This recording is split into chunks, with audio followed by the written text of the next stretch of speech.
idol, nandito tayo sa gitna ng kabundukan. So meron kaming kasama rito na may tinuro dito na bulalakaw. Nakuha na nila nakaraan, binalikan nila kasi wala silang sasakyan. So matik-matik na to. Dalawa pa. Oo, ganito nga yung nakuha ko dun sa sa istampang bato. Ayan mga idol, oh. Ito rin isa na to, dalawa to. Oh, dalawa. Ayun yung tinutungtong mo, meron pa. Ayan, oh. Ala, ayaw na matanggal. Bigat to. Bigat mo pa rin. Bigat. Oo. Yan mga lods, matik to. Ano, yung kulay niya, oh. Pinakalawang. Bigat ito. Bigat. Bigat pre. Kaya mo yan. Maliit lang pero mabigat yan. Yung nakuha ko nga, mas maliit pa dyan eh. Nagkantara pa kami. Tiwala ka lang. Bulong lang yan. Tignan mo kung kaya mo. Maliit lang to. Dali, try mo. Maliit lang yan, ha. O, mga lods, maliit lang, oh. Solid dyan. Ilang kilo yan? Oh, ano yan? Baka may sandaan. Bigat. Bigat. Dalawang tao yan, pre. Lagyan natin sa akit. Hirap ang... Oh, nako. Talagang kapit. Ito nga, ganito nga yung naano namin doon, nadali namin doon. Yan. Sira grinder mo dyan. Sira talaga. Ilang grinder ang puminga sa akin dyan nung nakakuha kami ganyan. Yan mga loads, yan ang legit eh. Ganun kakaiba talaga dito sa bato. Sa lahat ng bato, itong siya lang. Oo, siya lang. Ganito yung nakuha namin stop pang bato, pinagtiyagaan namin ni uwi, 2 oras namin nilakad. Bigat din. Pasan talaga. Oo, tinali namin sa kahoy. Doon may papingka. Tignan nyo kung nasaan kami mga idol. Oh, liblib na. Kanina pa kami bumabiyahe. Ngayon lang kami nakarating. So, anong oras na ba, tol? Na tayong... Diba? Mga idol. Alas 3, pre. Oo. Saktong alas 3. Mabubuhat yan kapag nilagay sa sa sako tapos sa hawakan. Pero kung ganyan lang, hindi nyo mabubuhat yan. Maliit lang yan mga idol. Maliit lang yan pero sobrang bigat yan talaga. Kasi ba yan dito? Hindi, dito na sa labas. Hindi sa loob. Hindi na makita natin. Sa labas lang, sa labas. Hindi, kahit makita nila yan, wala naman silang pakialam dyan. Wala naman pakalam. Tayo lang naman din. Huwag lang DNR. DNR, ano yan, kukunin yan. Tignan nyo yung mga magbubuhat mga idol. Tignan ninyo, maliit lang. Pero yung bubuhat. Yung kabila ka. Yung kabila ka. Hindi naman. Mabe, dalawa talaga. Hawakan mo to. Ikaw mag-video. Ay, baby. Be. Mama. Dito ka, ano dito? Bigyan mo siya. Hawakan mo to. Ano, ako nakawag dito? Oo, hawakan mo. Baka sumunod sa akin eh. Ito ya, isa. Mamaya.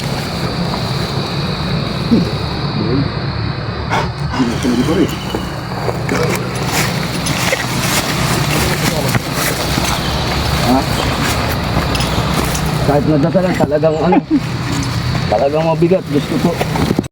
Yan, mapagpalang gabi sa lahat mga idol. Nakauwi na tayo sa bahay. So hindi naman ganong kalakihan tong bato na to, pero hindi mabuhat talaga ng isang tao. Dalawa talaga ang bubuhat. Kung isa man pwersahan, para kang nagbarbell So andito tayo. Ito yung mga tester natin So itong tester natin, may kita kayong mga numero na gumagalaw sa kanya. So pero hindi ganoon kalakas kasi wala naman negatibo dito sa bahay. So ngayon, hindi lang yan ang nasasagap niya, may nakasulat dito, electromagnetic radiation tester.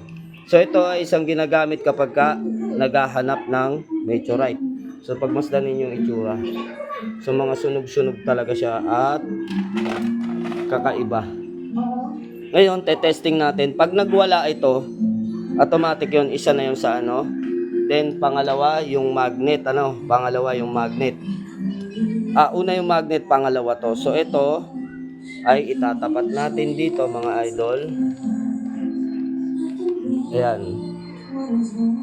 So may nakikita tayo na nagwawala sa no. Ayan. So magnetic na matatawag. Ayan, nagwawala siya. Ayan, nagwawala. So meron siyang electromagnetic. So isa yan sa tester na ginagamit sa meteorite. So ngayon mga idol, tatry naman natin ito dito sa ating magnet. So ayan, talagang namamagnet siya. Bukod doon, nagwawala yung tester natin sa kanya. Kapag ka ito ay tinatapat natin. So yun isa sa mga basihan kapag ka naghahanap ako ng meteorite o bulalakaw. Isa sa mga yung tester natin ito, nasira siya kanina. Nung tinester ko, pumitik ng pumitik.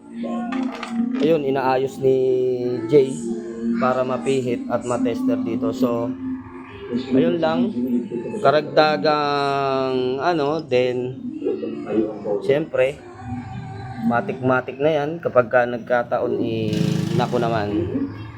So meron tayong sana namang bulalakaw na gamit.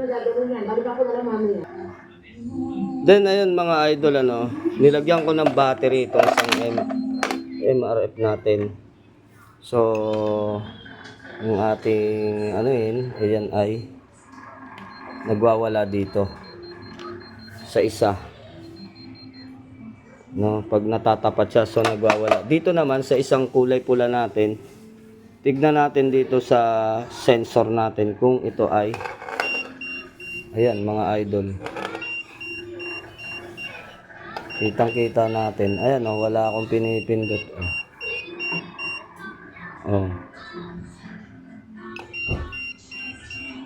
Hal. Mika, positive Yan ang mga loads. Talagang mas malakas dito. 300 umaabot ng 500. Grabe, nagpula. Ibig sabihin may pagdaladaan. Hindi. Ang bulalakaw talaga to. Ay, ganun. Ayan mga idol. Tignan nyo itatapat ko dito sa bato. Wala naman. Crystallize siya Crystallize na bato. Tignan nyo. Walang reaction mga idol. So tignan natin dito sa bulalakaw. So ayan, kitang-kita naman natin na napaka-aggressive ng tunog niya.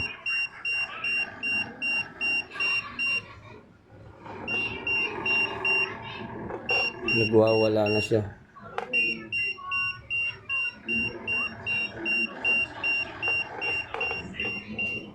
Umaabot ng 400. Depende sa lugar ng pag-aanuhan mo ng kamay. So dito hindi kasi ganong aggressive tong isa na to. Hindi ganong aggressive kaya bihira sa ghost hunt. Ayan, meron din naman. Sa ghost hunt ko talaga siya ginagamit. Ghost hunting itong isa na to. Ayan, hangga't nandyan yan, magwawala yan. Ayan mga lods.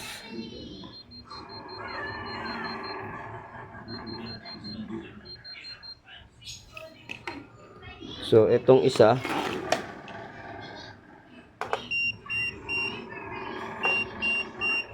so ganun kalakas magwala ang MRF dito sa gamit na to.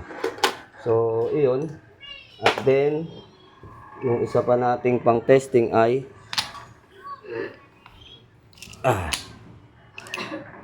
magnetic. So yan mga idol, yun lamang at mapagpalang gabi sa inyong lahat. Then hindi po siya kayang buhatin ng isang tao. 52 kilos po siya. So maliit lang yan, no? Mga hindi natin mawarian kung paano natin di-describe. So yun, mapagpalang gabi sa lahat. So yun mga idol, meron tayo ditong tester din na tinatawag. Ito yung stone tester natin na inano na natin. So kapag ka tinapat yan dyan, may kita kayo na parang lumiliwanag. Then dito, meron dito hindi ganun kalakas. May kita natin dito, parang maliliit lang na butlig-butlig na. Sa personal kasi may kita to na talagang may mga ano ito, ayan oh, yung mga maliliit na yan na parang butlig-butlig, kala mo glitters. So yan yung isa sa mga test na ginagawa namin. Ayan, meron siyang mga butlig-butlig na maliliit. Yan. So yung mga butlig-butlig na yan, yan yung parang mga kakaiba doon sa bulalakaw. So yan, maliliit na butlig. Yung parang nakikita ninyo dito sa ilaw. Yan, yung maliliit na butlig na yan, na katulad sa ilaw, ayan, makikita nyo doon sa bato. Ayan o, sa may gilid niya. So maliliit lang, hindi ganun kalalaki.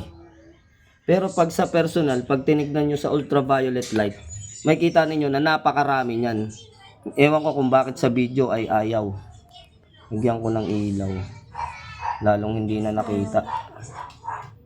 Pero pagka dito talaga, meron siya eh. Yun, meron. Yan mga lods oh. May mga butlig-butlig na maliliit. So kitang kita. Yan, mas malinaw na siya. Yan, yung mga butlig-butlig. So yan yung isa sa mga palatandaan namin sa meteorite. Then meron din siyang isang paabot nga nun, tester. Okay na. So sa tester, i-open natin. I-open natin yan, naka-open. Te-tester natin dito. Then walang reaction. Pagdating dito, tignan nyo yung reaction niya.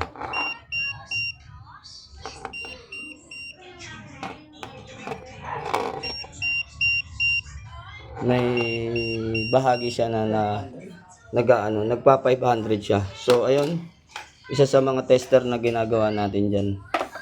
So ayun, mapagpalang gabi sa lahat mga idol.